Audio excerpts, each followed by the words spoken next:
आप शेषनाग के पास में जाओ।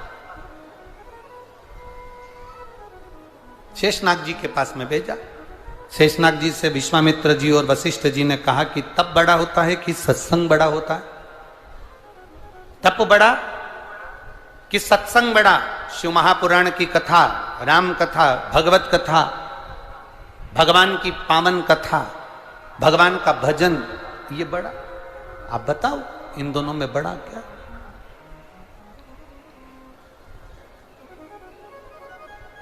शेषनाग जी बोले मैं उत्तर तो दे दूंगा, पर बात इतनी सी है कि उत्तर देने में मना नहीं है, पर मेरे फन के ऊपर जो ये पृथ्वी रखी है, ये पृथ्वी निरंतर घूम रही है। इस पृथ्वी को घूमने से थोड़ी देर रोक दो तो मैं तुमको इसका उत्तर दे दूं। इतने में विश्वामित्र जी ने हाथ में जल लिया और विश्वामित्र बाबा ने हाथ में जल लेकर संकल्प लेकर कहा कि मेरी जिंदगी में मैंने जितना तप करा उसका सारा पुण्य मैं पृथ्वी को देता हूं, और पृथ्वी तू एक क्षण के लिए रुक जा। पृथ्वी नहीं रुकी, पृथ्वी रुकी नहीं। जब पृथ्वी नहीं रुकी तब वशिष्ठ बाबा ने देखा कि विश्वामित्र जी से ये पृथ्वी नहीं रुकी, तो वशिष्ठ बाबा ने कहा, हे पृथ्वी मैया, मैंने अगर किसी सच्चे गुरु के पास में बैठकर एक क्षण का भी सत्संग करा हो तो वो एक क्षण के सत्संग का पुण्य मैं आपको देता हूं, पृथ्वी रुक जा। और पृथ्वी एक क्षण के सत्संग के पुण्य से रुक गई। तब शेषनाग जी ने कहा कि देखो, ये तप और सत्संग, इन दोनों में सबसे बड़ा है सत्संग। इसलिए शिवपुराण की कथा कहती है कि आप अगर शिवपुराण की कथा में जाकर बैठे हो, टीवी के सामने कथा चल रही है, आप कथा में बैठे हो, मोबाइल पर कथा सुन रहे हो, पंडाल में बैठकर कथा सुन रहे हो, जहां जगह मिली वहां बैठकर यदि आप एक क्षण की भी कथा श्रवण कर रहे हो तो वो एक क्षण की कथा भी तुम्हारे दुख को रोक सकती है, तुम्हारी तकलीफ को रोक सकती है। भजन, कीर्तन, स्मरण, पुण्य, भगवत कीर्तन, भगवान का भजन, किसी दुखी के चेहरे पर प्रसन्नता, ये हमारे दुख को भी रोक, ये हमारी तकलीफों को भी रोक देती है।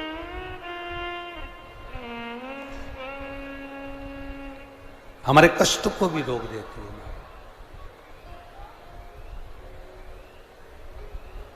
शिव कथा कह रही है,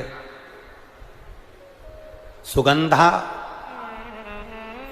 जिसको ऋषियों ने कहा था कि तुम एक काम करना, 16 श्रृंगार कर कर जैसे तुम सबको अपनी मुट्ठी में कर ली हो, अपने कब्जे में कर ली हो, सुगंधा 16 श्रृंगार कर कर जैसे तुमने सबको अपने कब्जे में करा है, उसी तरह 16 सोमवार का व्रत कर कर तुम देव अधिदेव महादेव को भी अपना बना सकती हो, शंकर की आराधना कर सकती। अब इतना तो ऋषियों ने कहा, और ऋषियों ने कहने के बाद में ऋषि सारे की सारे जितने भी ऋषि थे वो सब क्षिप्रा महारानी के तट पर तप साधना में डूब गए। सुगंधा के मन में एक प्रश्न रह गया कि इस व्रत को मैं करूं तो करूं कैसे?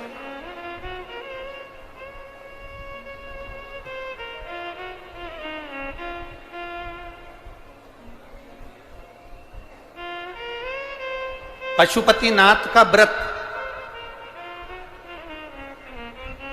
और 16 सोमवार का व्रत, दोनों में एक अंतर है। पशुपतिनाथ का व्रत जब 5वां व्रत रहता है, उसी दिन श्रीफल बाबा को समर्पित कर दिया जाता है। बोलो सही है? उसी दिन 5वें व्रत में। पर 16 सोमवार का जो व्रत होता है, इसका जो उद्यापन होता है, वो 16 सोमवार पूरे होने के बाद 17वें सोमवार पर इसका उद्यापन का महत्व आता है। कितने सोमवार पूरे होना चाहिए? जम के बोलो जरा। 16 सोमवार पूरे होने के बाद 17वां जो सोमवार होता है, 17वां जो सोमवार है, बस उस सोमवार पर फिर इसका उद्यापन हो, 16 सोमवार पूर्ण होने। दोनों में अंतर है। अब मन में प्रश्न जागृत हो गया सुगंधा के। सुगंधा ने विचार करा कि अब मैं करूं तो करूं क्या। ऋषि तो तप साधना में बैठ गए, ऋषि तो तप साधना में लग गए, क्षिप्रा महारानी के तट पर बैठ गए। अब ये ना जाने कब उठेंगे और कब उठेंगे, और मैं कब इनसे पूछूंगी कि मुझे व्रत कैसे करना है, व्रत का नियम क्या है, व्रत करूं तो करूं कैसे, और इस व्रत को मैं कौन से महीने में उठा लूं जिससे मेरी जिंदगी की सार्थकता सिद्ध हो जाए।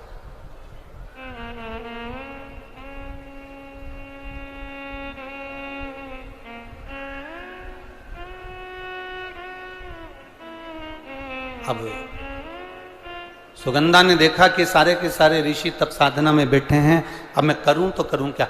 1 वर्ष निकल गया। सुगंधा उन ऋषियों के जहां पर वो तप कर रहे थे उनके तप स्थली के सम्मुख में बुआरी काट रही है।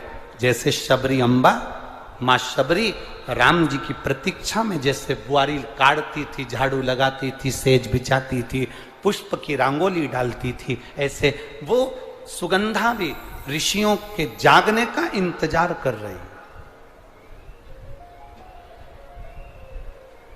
वो सुगंधा भी ऋषियों के जागने का इंतजार कर रही।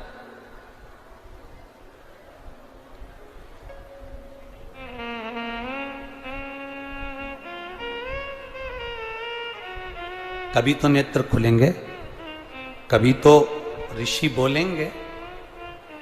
हमारे इसमें कई माताएं ऐसी बैठी हुई हैं, पंडाल में भी और टीवी के सामने जो माताएं आस्था चैनल पर कथा सुन रही हैं, फेसबुक यूट्यूब पर जो कथा सुन रही हैं, उसमें भी कई माताएं, कई भाई लोग ऐसे बैठे होंगे जो मंदिर जाते हैं और मंदिर में जाने का नियम बनाते हैं, और 1 महीना, 1.5 महीना, 2 महीना, 3 महीना मंदिर जाते हैं, 4 महीना मंदिर जाते हैं, और मंदिर में जाने का नियम बनाने के बाद में जब उनका कार्य नहीं होता तो वो मंदिर जाना छोड़ देते। भगवान सुन ही नहीं रहा।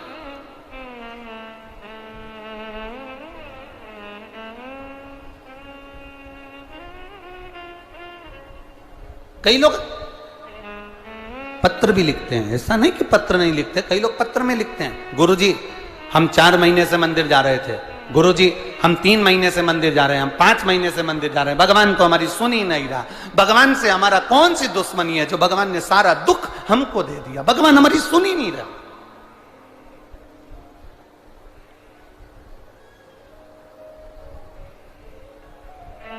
सबकी सुनता है, इतने सारे आपके पास में पत्र आते हैं, गुरुजी भगवान सबकी सुनता है तो हमारी क्यों नहीं सुन रहा। हम भी तो मंदिर जा रहे हैं, हम भी तो भगवान को जल चढ़ा रहे हैं, हम भी तो भगवान के मंदिर में झाड़ू लगा रहे हैं, हम भी तो भगवान के मंदिर में पोछा लगा रहे हैं, हम भी तो भगवान का श्रृंगार कर रहे हैं, फिर भगवान हमारी सुनता क्यों नहीं है। 2 महीना, 3 महीना, 4 महीना जाते हो और मन में विचार रखते हो कि भगवान ऐसा कर देना कि बस मेरा काम हो जाए। भगवान भी मन में सोचते हैं तो चिंता मत कर, तेरे यहाँ किसी की दुकान हो तो उस दुकान को एक बार देखना। एक दुकान में सेठ जी बैठा रहता है, उसको घर पर 5 लाख रुपए पहुंचाना। समझना जरा बहुत अच्छे से, सेठ जी दुकान पर, ऑफिस में, और उसको 5 लाख रुपए अपने घर पर भेजना है। उसके यहां पर 15 नौकर काम कर रहे हैं। एक नौकर 1 महीने पहले लगा, एक नौकर 3 महीने पहले लगा, एक नौकर 10 महीने पहले लगा, एक नौकर 1 साल से लगा, एक नौकर 5 साल से लगा। अब सेठ जी वो 5 लाख रुपए अपने घर भेजना है तो कौन से नौकर के हाथ में देंगे? बोलो रीजी जी। जो 1 महीने काम पर आया उस पर, जो 2 महीने काम पर आया उस पर, जो 3 महीने काम पर आया उस पर, जो 4 महीने काम पर आया उस पर नहीं। सेठ जी ने पुराने को बुलाया, इधर आओ, इधर आओ। हाँ सेठ जी, बेटा ये बैग घर पर रख के आना, हो संभाल के ले जाना, 5 लाख रुपए सावधानी से ले जाना। जी आप चिंता मत करो सेठ जी, आप बिल्कुल चिंता मत करो। सेठ जी ने 5 लाख का बैग दिया और 5 लाख का बैग उस पुराने नौकर ने जो 2 साल से 3 साल से 4 साल से लगातार सेवा में लगा हुआ था, वो 5 लाख का बैग सेठ जी ने उसके हाथ में पकड़ाया कि ये तुम देकर आना। बस उसी तरह वो भोलानाथ और अपन उसके चाकर हैं, वो भी हमारे हाथ में इतनी जल्दी नहीं दे देता है, वो देगा जब जब आपको पूर्ण तरह से परख लेगा।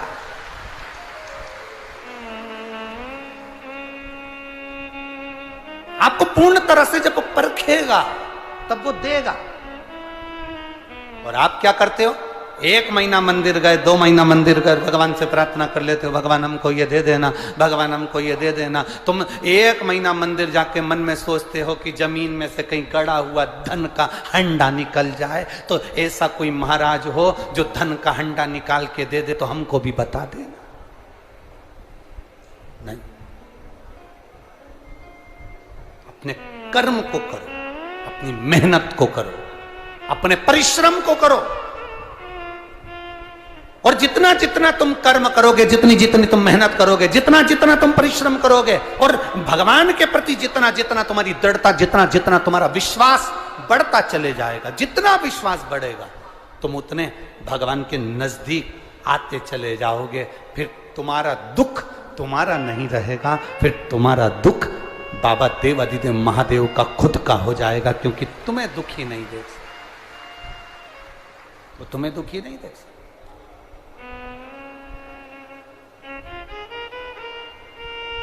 फिर बड़े बाबा से प्रार्थना जरूर करें। जगह ना मिले तो कीचड़ में ना बैठें, खड़े खड़े बाबा से प्रार्थना करें, भाव से आनंद के साथ।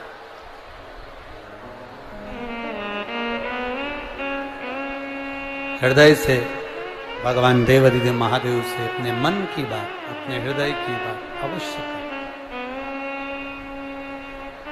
कार्यकर्ता भी बैठकर बाबा से प्रार्थना करें, भाव के साथ दिल से बाबा से कहिए,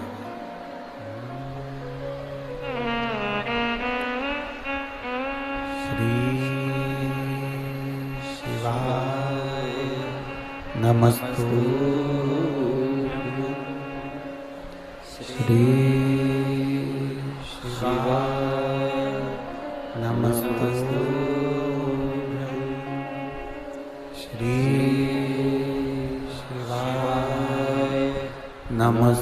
नमस्तुभ्यं, श्री शिवाय नमस्तुभ्यं,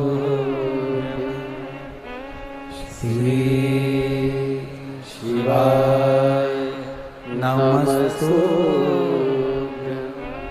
भोला सब दुख काटो मारा, ओ भोला सब दुख काटो मारा। शिव शंकर जपो तेरी माला, भोले बाबा जपो तेरी माला, भोला सब दुख काटो मारा, ओ भोला सब दुख काटो मारा। वेश है मंगल मंगलकारी, वेश है मंगल मंगलकारी। शमशान वासी हमारा, शमशान वासी हमारा, ओ भोला सब दुख काटो हमारा, ओ भोला सब दुख काटो। बाबा देवाधिदेव महादेव सुगंधा ने देखा कि ऋषियों के नेत्र नहीं खुले, वो सेवा में लग गए। मंदिर जाओ,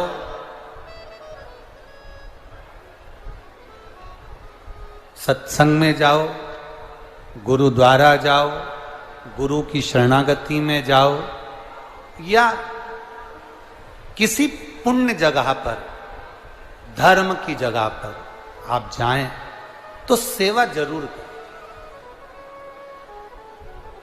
यहां पर भी मेरी माताएं बैठी हैं, मेरी जीजियां बैठी हैं, मेरे भाई लोग बैठे हुए हैं, उनसे निवेदन करेंगे कि अगर मौका लगे तो सेवा जरूर।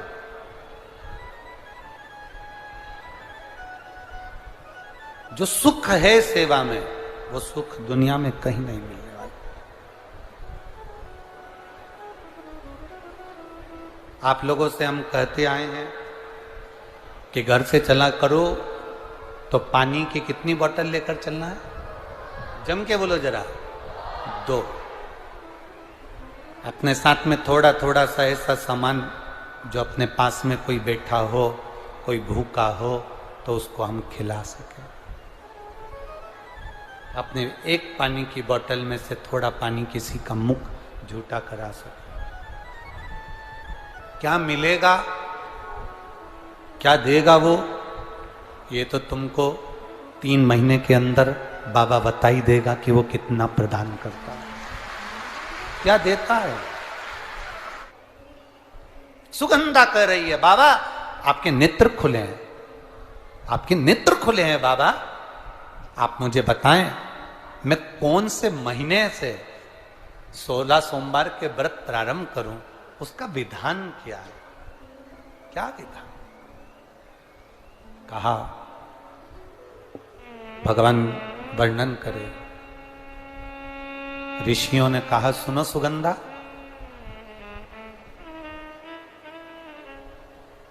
ये 16 सोमवार का व्रत कोई साधारण नहीं है। सुगंधा, संतान की प्राप्ति के लिए अगर 16 सोमवार का व्रत उठाया जाता है तो श्रावण के पहले सोमवार से उठाया जाता है। कब से उठाना चाहिए? श्रावण का पहला सोमवार। सुनो सुगंधा, यदि कोई विशेष बीमारी हो गई, बहुत रोग हो गया, तकलीफों में जिंदगी चल रही हो, बहुत कष्टप्रद जीवन चल रहा है, तो बैसाख के महीने के पहले सोमवार से 16 सोमवार का व्रत उठाना चाहिए। और सुनो सुगंधा, उत्तम वर, उत्तम घर, व्यापार, व्यवसाय, नौकरी, पद, प्रतिष्ठा,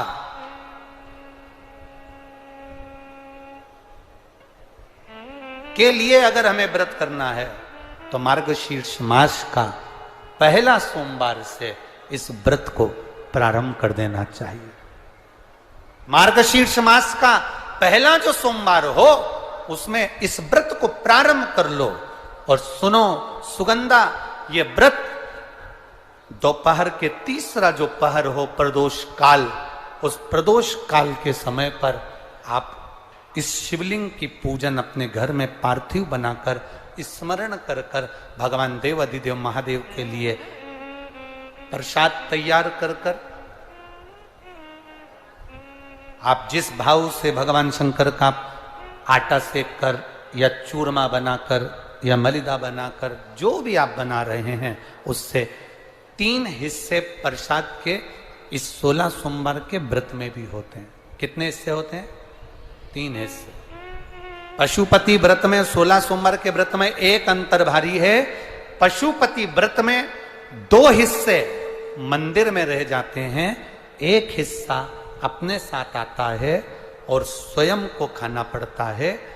पर 16 सोमवार के व्रत में यह भाव है, एक हिस्सा भोलेनाथ का रहता है, दूसरा हिस्सा भक्तों के लिए, शिव भक्तों के लिए रहता है, और तीसरा हिस्सा आपके लिए रहता है। यदि पूरा ना पा सकें तो दूसरे को भी आपके हिस्से का प्रसाद दे सकते हैं, प्रदान कर सकते हैं। अब आ जाओ, बड़ा सुंदर प्रसंग।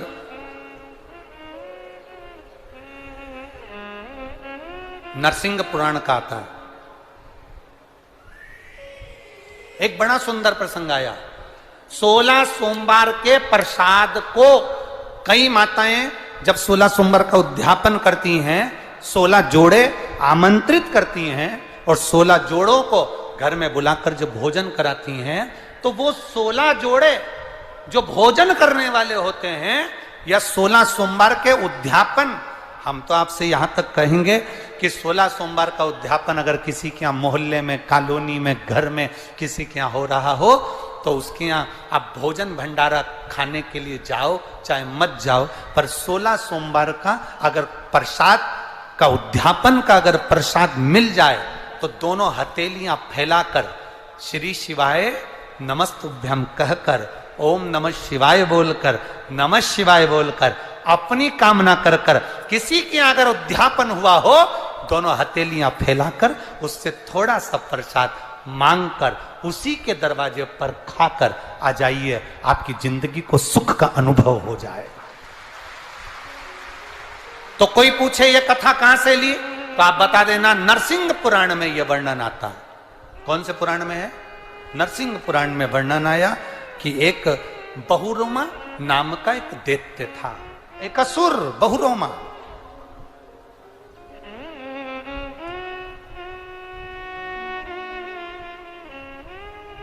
एक बार बहुरोमा नामक का ये दैत्य, ये असुर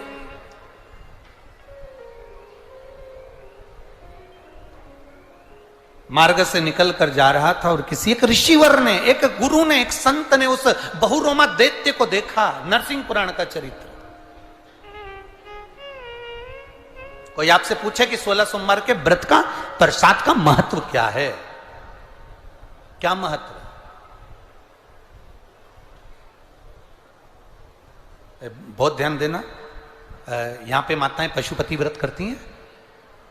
पशुपति व्रत अगर आप लोग करते हैं तो उसके 2 हिस्से मंदिर में छूटते हैं प्रसाद के। बोलो री जी जी, सही है। मंदिर में आप जो प्रसाद के 2 हिस्से छोड़कर आती हो, बहुत सारी माताएं व्रत करती है और वहां प्रसाद के हिस्से रखे रहते हैं।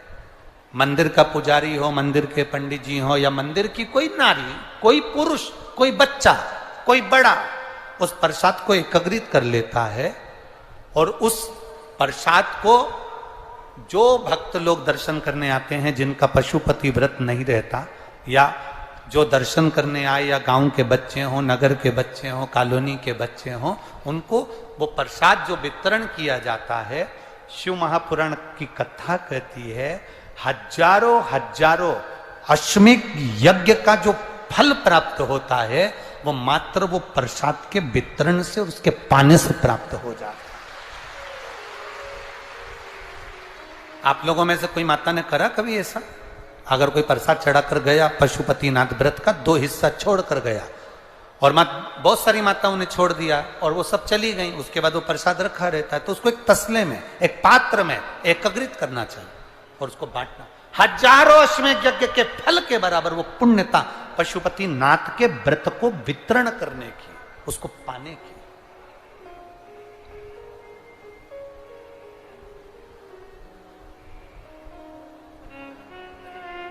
तीन चीजें बड़ी महत्व की हैं शिव मंदिर में। एक, जो दिया लगाकर चले गए, शिवालय में जो दीप लगाकर चले जाते हैं, दिया रखकर चले जाते हैं, वो दिया ठंडा हो जाता है। जब वो दिया समाप्त हो जाए, ठंडा हो जाए, बुझ जाए, ठंडा हो जाए, वो दिया पड़ा रहता है। 3 चीजें शिवालय में हमेशा याद रखो। उन दियों को उठाकर एक जगह पर ले जाकर एकत्रित कर कर बाहर जहां जगह होती हो, डलिया में, खोखे में, वहां रखो।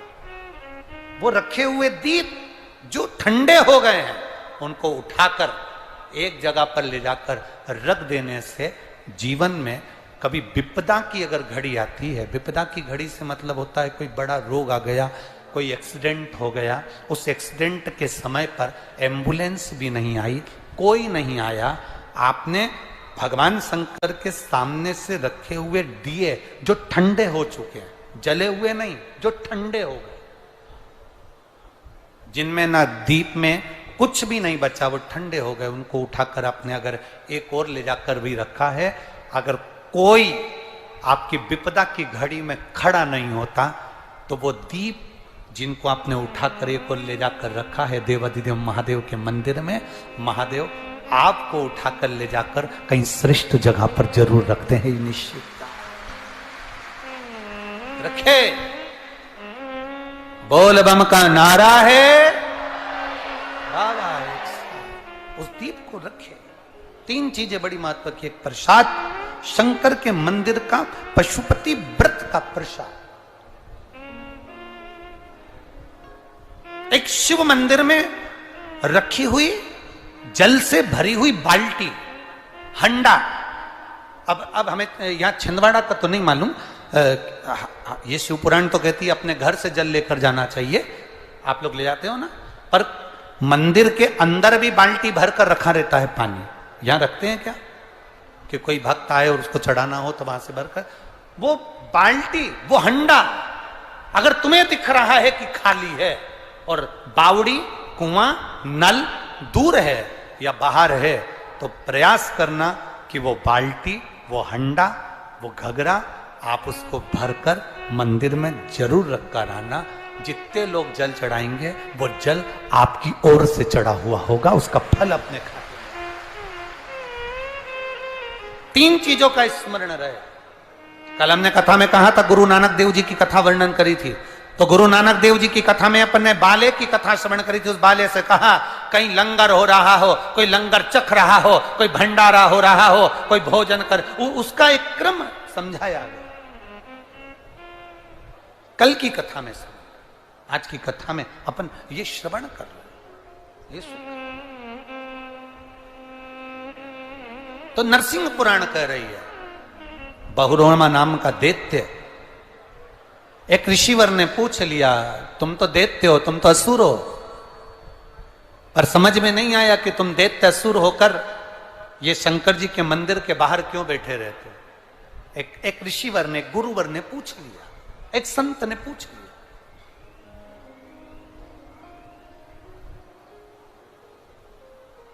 कल कथा में कहा था, जिसको जनता चुनती है वो संसद में बैठता है, जिसको भोलेनाथ चुनते हैं वो शिव महापुराण में बैठता है।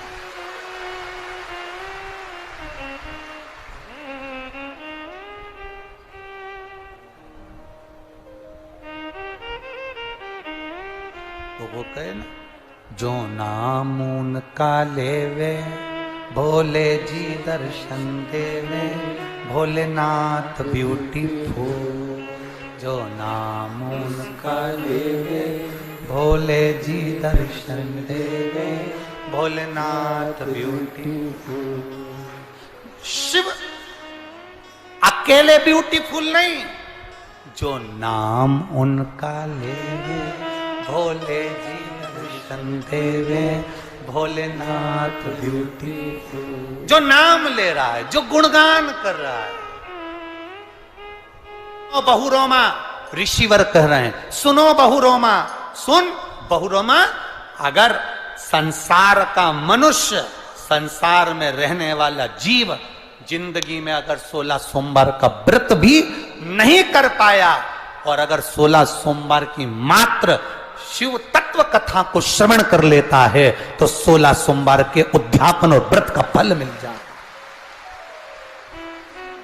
नो बहुरोमा, तू तो दैत्य है, तू तो असुर है, और असुर होकर, दैत्य होकर तू शंकर के मंदिर के बाहर बैठा है। बहुरोमा ने कहा, मेरे पूर्व के संस्कार होंगे। बहुरोमा कहता है, मैं चंद्रवंश के राजाओं में एक राजा था, मेरा नाम जयध्वज था। 16 सोमवार व्रत का बड़ा भाव। मैं चंद्रवंश के राजाओं का राजा था, मेरा नाम चंद्रवंशी राजाओं में था, मेरा नाम जयध्वज था। मैं जयध्वज, मेरा नाम जयध्वज था। मैं अपने सिंहासन पर बैठा राज सत्ता का आनंद लेता था। एक बार मेरी चित्त वृत्ति में आया तो मैंने देवताओं के पास में जाकर निवेदन करा, गुरुजनों से पूछा, मुझे चंद्रवंश का राजा जयध्वज बनाया गया, ये जयध्वज मुझे राजगद्दी किस पुण्य से प्राप्त हुई है? मैंने कौन सा पुण्य करा था जो मुझे ये राजगद्दी मिली है? मेरा पुण्य कौन सा है जो ये राजगति मुझे मिली? पुण्य कौन सा? तो ऋषियों ने, गुरुओं ने कहा था, जयध्वज, पूर्व जन्म में तुमने शिव मंदिर में सेवा करी, उसका फल ये मिला कि तुम्हें ये राज सिंहासन प्राप्त हुआ। राज सिंहासन। इंजीनियर की पढ़ाई एक कॉलेज के अंदर 500, 200, 1000 बच्चे पढ़ते हैं, एक ही क्लास के, एक जैसे इंजीनियर बनते हैं, एक जैसे कंपटीशन एग्जाम में बैठते हैं, पर ईमानदारी से बोलो, क्या उनकी नौकरी एक जैसी मिल जाती है? सबकी तनख्वाह एक जैसी रहती है? कोई इंजीनियर ऐसा होता है कि उसकी तनख्वाह प्रबल होती है, बड़ी कंपनी मिल जाती है और उन्नति बढ़ता चले जाता है, और कोई एक कंपनी में लगा तो पूरी जिंदगी वहीं निकाल देता है। एक ही कंपनी में उसका जीवन चले जा रहा और दूसरे ने तरक्की कर ली। जब हम उसको देखते हैं तो सोचते हैं, बताओ, हम साथ पढ़े हैं, साथ रहे हैं, इसने इतनी तरक्की कर ली, हम वहीं की वहीं हैं। कारण क्या है? एक तो उसकी लगन, दूसरी उसकी मेहनत, और तीसरा उसके पूर्व जन्म में जो उसने शंकर के मंदिर में कोई सेवा करी होगी, उसका पुण्य उसको राज सिंहासन लेकर चला गया, उसके राज सिंहासन तक लेकर गया। शंकर का करा गया भजन, शंकर का करा गया गुणगान, शंकर का करा गया स्मरण, शंकर जी पे चढ़ाया गया एक लोटा जल तुम चढ़ाकर भूल भी गए। महादेव नहीं भूलता, वो याद रखता है तो ऐसे दुख की घड़ी में वो महादेव तुम्हारे सम्मुख में आकर दे भी देता है। ऐसे दुख की घड़ी में सामने आकर खड़ा हो जाए। एक पत्र में लिखा कि उसके